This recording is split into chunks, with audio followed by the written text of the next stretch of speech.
Welcome to blooming rose academy. Hello student, आज हम आपको पढ़ाने जा रहे हैं क्लास 7 का Hindi first lecture third chapter 2 है दादी माँ। इसमें शिव प्रसाद सिंह इनके इस पाठ के लेखक हैं शिव प्रसाद सिंह। वो अपने दादी के बारे में इस कहानी के द्वारा हम लोग को अपने दादी के बारे में बताए हैं, अपने गांव के बारे में बताए हैं और उनकी दादी माँ कैसे उनका केयर करती हैं। चाहे आपके घर भी आपकी दादी माँ होंगी, कैसे आपका देखभाल करती होंगी तबीयत ख़राब होने पे, चाहे कुछ भी करने पे कैसे आपका चिंता करती होंगी, यही वो अपने बारे में समझाए हैं। आइए हम इस चैप्टर को पढ़ते हैं। कमजोरी ही है अपनी, पर सच तो यह है कि जरा सी कठिनाई पड़ी, बीसों गर्मी बरसात और बसंत देखने के बाद भी मेरा न तो प्रायः अनमना हो जाता है। मेरे शुभ चिंतक मित्र मुँह पर मुझे प्रसन्न करने के लिए आने वाली छुट्टियों की सूचना देते हैं और पीठ पीछे मुझे कमज़ोर और जरा सी प्रतिकूलता से घबराने वाला कहकर मेरा मजाक उड़ाते हैं। मैं सोचता हूँ, अच्छा अब कभी उन बातों को न सोचूंगा। सोचने से होता ही क्या है, पर बरबस मेरी आंखों के सामने शरद की शीत किरणों के समान स्वच्छ शीतल किसी की धुंधली छाया नाच उठती है।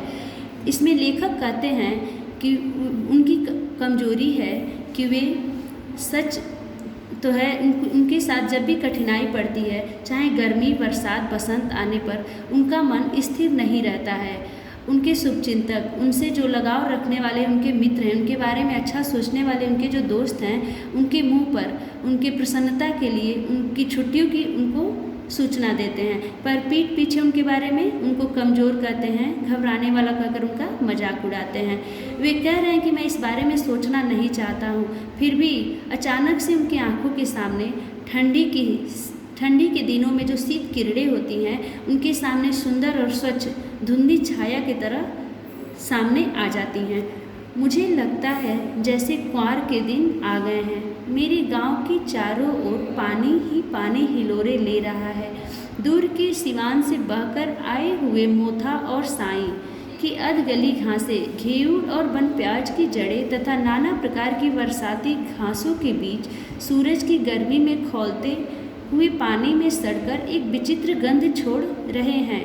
रास्तों में कीचड़ सूख गया है और गांव के लड़के किनारों पर झाग भरे जलाशयों में धमाके से कूद रहे हैं।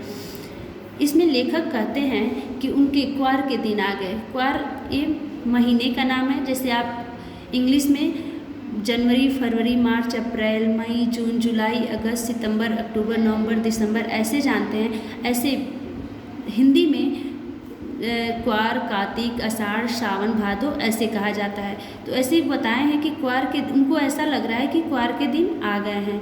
गांव में चारों तरफ पानी ही पानी हो गए हैं और उनके गांव से बाहर सिवान से बह के आए मोथा साई ये सब घास के बारे में बताए हैं कि गली घासें बन प्याज की जड़ें, इस सब घासों के बीच सूर्य की गर्म से खौलते हुए पानी में सड़कर एक विचित्र गंध, मतलब एक अजीब सा गंध छोड़ रहे हैं और रास्तों में जो कीचड़ है वो सूर्य की गर्मी से सूख गया है। और गांव के लड़के किनारों पर झाग भरे जलाशय में, गांव के लड़के तालाब के किनारे से धमाके से कूदते हैं। अपने अपने मौसम की अपनी अपनी बातें होती हैं, हर मौसम की अपनी अपनी बातें होती हैं। लेखक बता रहे हैं, आषाढ़ में आम और जामुन न मिले चिंता नहीं, अगहन में चिवड़ा और गुड़ न मिले दुख नहीं, चैत के दिनों में लाई के साथ गुड़ की पट्टी न मिले अफसोस नहीं, पर क्वार के दिनों में इस गंधपूर्ण झाग भरे जल में कूदना न हो तो बड़ा बुरा होता है। बता रहे हैं लेखक कि आषाढ़ के महीने में उनको आम और जामुन नहीं मिलता है, उनको कोई चिंता नहीं होती है, और अगहन में उनको चिवड़ा और गुड़ भी नहीं मिले तो उनको कोई चिंता नहीं होती है, उनको कोई दुख नहीं होता है। चैत के दिनों में गुड़ के साथ लाई की पट्टी न मिले उनको दुख नहीं होता है, अफसोस नहीं होता है, पर उनको क्वार के दिन में इस गंधपूर्ण जलाशय मतलब तालाब में कूदने का उनका बहुत मन करता है और वे इसके लिए अंदर ही अंदर घुट रहे हैं। 2-1 दिन ही तो कूद सका था, नहा धोकर बीमार हो गया। हल्की बीमारी न जाने क्यों मुझे अच्छी लगती है। थोड़ा थोड़ा ज्वर हो, सर में साधारण दर्द और खाने के लिए दिन भर नींबू और साबु। वो कह रहे हैं कि उनके 1-2 दिन अभी वो तालाब में नहाए थे कि वे बीमार पड़ गए और उनको बीमारी बुखार, उनको थोड़ा बहुत बुखार, थोड़ा थोड़ा दर्द उनको अच्छा लगता था। लेकिन इस बार उनके साथ ऐसा नहीं हुआ। देखिए बता रहे हैं, लेकिन इस बार ऐसी चीज़ें नहीं थी। ज्वर तो चढ़ा था, चढ़ता ही गया, रजाई पर रजाई और उतरा रात 12 बजे के बाद। बता रहे हैं कि इस बार उनको बुखार बहुत तेज का बुखार चढ़ा और घर में जितने भी रजाई बिस्तर थे सब उनको उड़ा दिया गया था। तब जाके उनको रात को 12 बजे के बाद उनका बुखार उतरा था। दिन में मैं चादर लपेटे सोया था। दिन में भी चादर लपेट कर सोए थे। दादी माँ आई, शायद नहाकर आई थी। उसी झाग वाले जल में पतले दुबले स्नेह सने शरीर पर सफ़ेद किनारीहीन धोती, सन से सफ़ेद बालों के सिरों पर सध्य टपके हुए जल की शीतलता। वे बता रहे हैं कि वे चादर लपेट कर सोए थे, तभी उनके पास उनकी दादी माँ आई।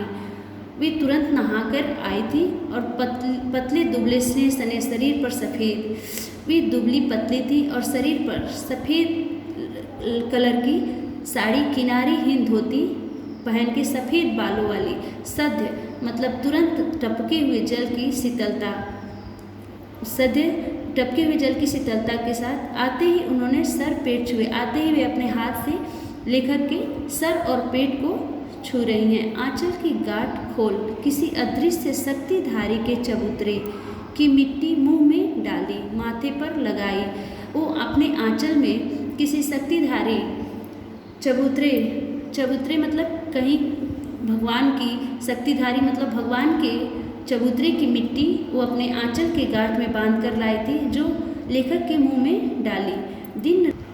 लेखक के माथे पर लगाती हैं। दिन रात चारपाई के पास बैठी रहती, कभी पंखा झलती, कभी जलते हुए हाथ पैर कपड़े से सहलाती, सर पर दालचीनी का लेप करती और 20 बार छू छू कर ज्वर का अनुमान करती। हांडी में पानी आया कि नहीं, उसे पीपल की छाल से छौंका कि नहीं, खिचड़ी में मूंग की दाल एकदम मिल तो गई है, कोई बीमार के घर में सीधे बाहर से आकर तो नहीं चला गया, आदि लाखों प्रश्न पूछ पूछ कर घर वालों को परेशान कर देती।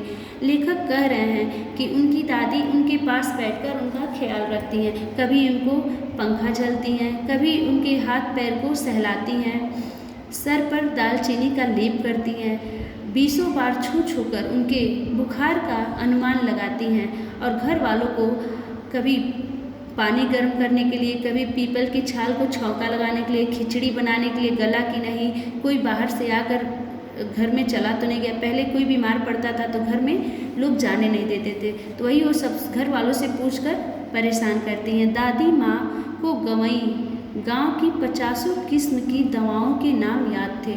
गांव में कोई बीमार होता उसके पास पहुंचती और वहाँ भी वही काम, हाथ छूना, माथा छूना, पेट छूना, फिर भूत से लेकर मलेरिया, सरसाम, निमोनिया तक का अनुमान विश्वास के साथ सुनाते। लेखक बता रहे हैं कि उनकी दादी माँ गांव के 50 किस्म के दवा का नाम उनको याद होता था। गांव में कोई भी बीमार होता था तो वहाँ जाती थी और वो माथा, पेट, हाथ छूकर अनुमान लगाती थी कि इनको कौन सा बुखार हुआ है, मलेरिया हुआ है कि सरसाम हुआ है कि निमोनिया हुआ है, वो बताते हैं। महामारी और विसूचिका के दिनों में रोज़ सवेरे उठकर स्नान के बाद लवंग और गुड़ मिश्रित जलधार, गुग्गल और धूप, सफाई कोई उनसे सीख ले। दवा में देर होती, मिश्री या शहद खत्म हो जाता, चादर या गिलाफ नहीं बदले जाते तो वे जैसे पागल हो जाती थी। बुखार तो मुझे अब भी आता है, नौकर पानी दे जाता है, मेस महाराज अपने मन से पकाकर खिचड़ी या साबु, डॉक्टर साहब आकर नाड़ी देख जाते हैं और कुनैन मिक्सचर की मिसीसी की तिताई के डर से बुखार भाग भी जाता है, पर न जाने क्यों ऐसे बुखार को बुलाने का जी नहीं होता। लेखक कह रहे हैं कि जब उनको गांव में रहते थे तब उनको बुखार होता था तो उनकी दादी माँ किस तरह से ख्याल रखती थी। जब भी महामारी या विसूचिका आता था उनके गांव में तो उनकी दादी माँ लौंग और गुड़ का लौंग गुड़ मिश्रित जल से जलधार देती थी। गूगल और धूप घर में दिखाती थी। सफाई बहुत ज़्यादा करवाती थी। दवा में देर नहीं होने देती थी। मिश्री या शहद खत्म हो जाने पर वो बहुत परेशान होती थी। फिर वो चादर और तकिए का गिलाफ भी बदलने के लिए परेशान करती थी और सबको बोलती रहती थी। लेखक बता रहे हैं कि बुखार उन्हें अब भी आता है, लेकिन अब उनके पास नौकर है, महाराज है, सब कुछ है, लेकिन दादी माँ की तरह ख्याल रखने वाला उनके पास उनकी दादी माँ नहीं है। आपकी क्लास ओवर होती है। नेक्स्ट पेज हम आपको अगले क्लास में पढ़ाएंगे। Thank you.